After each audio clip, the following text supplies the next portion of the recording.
Hello viewers, কেমন আছেন? বাইরে বৃষ্টি হচ্ছে, আমি বসে আছি গাড়িতে, ভালোই লাগছে। ভাবলাম আপনাদের সাথে একটা টপিক শেয়ার করি। টপিকটা হচ্ছে এই বৃষ্টির সিজনে বা পানিতে আমরা গাড়ি চালাতে পারবো কিনা।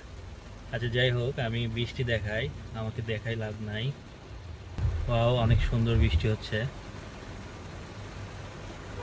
বৃষ্টি আসলে কার না ভালো লাগে, আমরা সবাই কম বেশি বৃষ্টি পছন্দ করি। যাই হোক, এখন আমি যেটা বলছিলাম যে অনেকেরই মনে প্রশ্ন জাগে বৃষ্টির দিনে গাড়ি চালালে কোনো প্রবলেম হবে কিনা।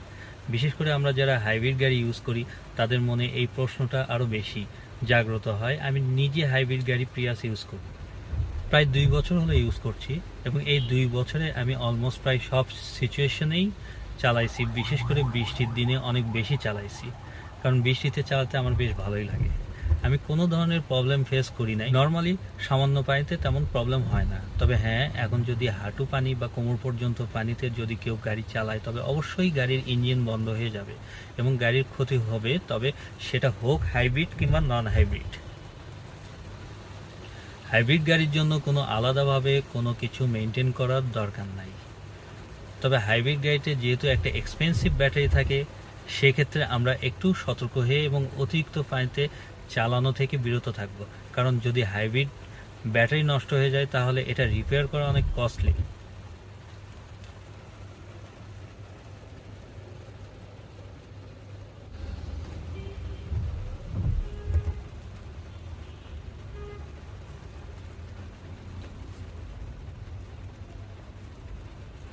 আর তাছাড়া নন হাইব্রিড গাড়ি হলেই যে পানিতে চলবে বা চলতে পারবে ব্যাপারটা তা না। বেশি পানিতে নন হাইব্রিড গাড়িরও ইঞ্জিন বন্ধ হয়ে যেতে পারে।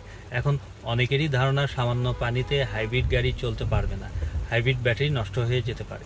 না, এমনটা হওয়ার সুযোগ নাই, কারণ জাপানিজরা অনেক রিসার্চ করে তারপর এই হাইব্রিড গাড়িগুলো বানায়। হাইব্রিড ব্যাটারিগুলো এত সুন্দরভাবে সিল করা থাকে যেগুলো ওয়াটারপ্রুফ হয়ে থাকে, পানি ঢুকবে না নর্মাল পানিতে। তবে হ্যাঁ, এখন যদি হাঁটু পানি বা কোমর পর্যন্ত পানিতে গাড়ি চালানোর ফলে গাড়ির ভিতরে পানি চলে আসে তবে অবশ্যই গাড়ির ব্যাটারি, বিশেষ করে হাইব্রিড ব্যাটারি নষ্ট হয়ে যেতে পারে। সেক্ষেত্রে আমরা নর্মালি দেখেই বুঝতে পারি যে কোন পানিতে বা কতটুকু লেভেল পানিতে গাড়ি চালানো যেতে পারে, সেদিকে আমরা খেয়াল করে গাড়ি চালাবো, সেটা হোক হাইব্রিড কিংবা নন হাইব্রিড। আমি আবার বলছি, হাইব্রিড গাড়ির জন্য কোনো স্পেশাল মেনটেন করার দরকার নেই। এখন যদি কিছুদিন আগে দেখলাম একটা আন্ডারগ্রাউন্ড পার্কিংয়ে একটা এক্সিও হাইব্রিড গাড়ি সারা রাত প্রায় কোমর পর্যন্ত পানিতে ডুবেছিল, তো সেই ক্ষেত্রে গাড়ির প্রায় সব কিছুই ইঞ্জিন, হাইব্রিড ব্যাটারি পাল্টাতে হয়েছে। এটাই স্বাভাবিক।